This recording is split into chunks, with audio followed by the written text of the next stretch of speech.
আজ আমি আপনাদের থোড়ের একটা তরকারি রান্না করে দেখাচ্ছি।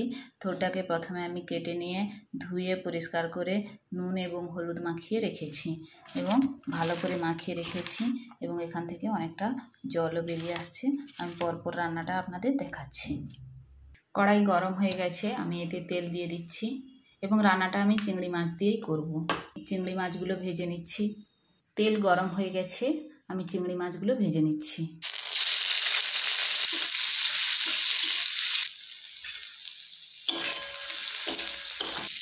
চিংড়ি মাছ ভাজা হয়ে গেছে, এগুলো আমি তুলে নিচ্ছি। কড়াইতে সামান্য একটু তেল দিয়ে দিলাম।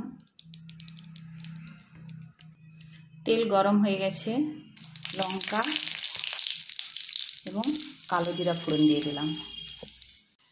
এরপর এতে এইভাবে কেটে রাখা আলুগুলো দিয়ে দিচ্ছি।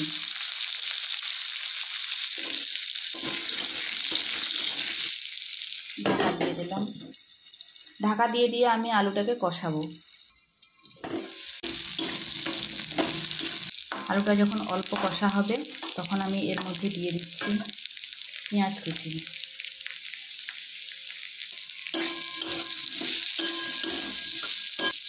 ঢাকা দিয়ে দিলাম। 1 মিনিট পর ঢাকা খুলে আবার একটু নাড়াচাড়া করলাম। যখন পেঁয়াজ অল্প ভাজা হয়ে আসবে তখন এর মধ্যে আমি দিয়ে দিচ্ছি রসুন কুচি। আবার নাড়াচাড়া করলাম, ঢাকা দিয়ে দিলাম। 1 মিনিট পর ঢাকা খুলে আবার একটু নাড়াচাড়া করছি, আবার ঢাকা দিয়ে দিলাম।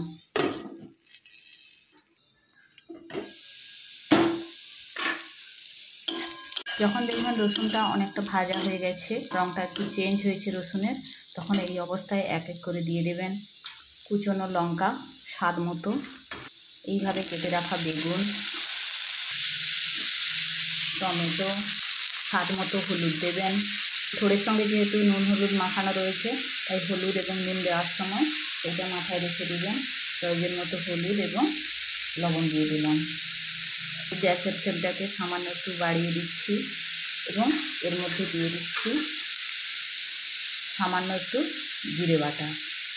আমি এখানে আর কোনো মশলা ব্যবহার করছি না।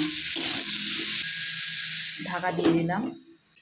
1 মিনিট পর এসে ঢাকা খুলে আবার এই সবজিটা নাড়াচাড়া করে দিলাম।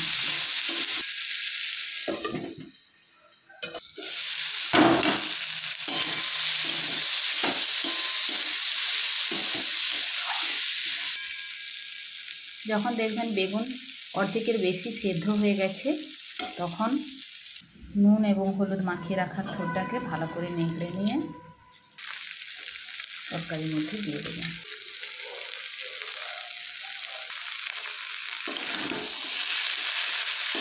করে নাড়াচাড়া করে দিতে হবে। মাঝে মাঝে ঢাকা খুলে নাড়াচাড়া করে দিতে হবে যাতে নিচে লেগে না যায়।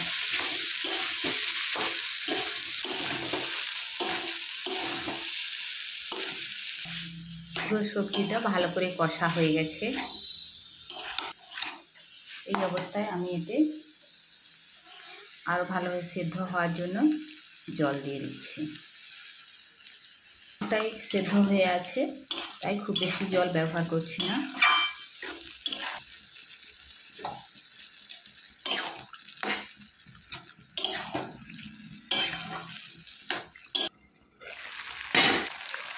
ফুটে উঠেছে, এই অবস্থায় ভেজে রাখা চিংড়ি মাছগুলো দিয়ে দিলাম, দিয়ে নাড়াচাড়া করে দিচ্ছি। এখানে আমি আপনাদের একটা কথা বলি, আমি কিন্তু তরকারিতে কোনো রকম চিনি বা মিষ্টি ব্যবহার করিনি। আপনারাও চেষ্টা করবেন, কারণ এখন সবাই স্বাস্থ্য সচেতন। এই রিফাইন্ড সুগারকে যতটা আপনারা এড়িয়ে যেতে পারবেন শরীরের পক্ষে ভালো। তো সেক্ষেত্রে আপনারা চেষ্টা করবেন, যদি কারোর অভ্যাস থেকে থাকে যে তরকারিতে চিনি দিয়ে খাওয়া, সেক্ষেত্রে আমি এখানে আপনাদের একটাই পরামর্শ দেব যে আপনারা আস্তে আস্তে অভ্যস্ত হয়ে উঠুন চিনিবিহীন রান্না খাওয়ার। দেখবেন তরকারির মধ্যে যে একটা মিষ্টি স্বাদ রয়েছে সেটাই আপনারা পাবেন, তখন দেখবেন আরও ভালো লাগবে, তখন আর চিনিটা তরকারিতে ব্যবহার করতেই ভালো লাগবে না।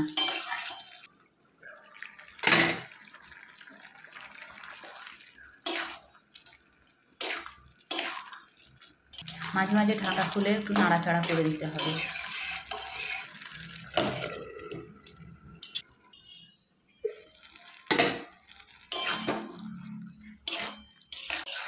চিংড়ি মাছ দিয়ে থোড়ের রান্না আমার হয়ে গেছে। এই অবস্থায় আমি নামিয়ে রেখে দেব।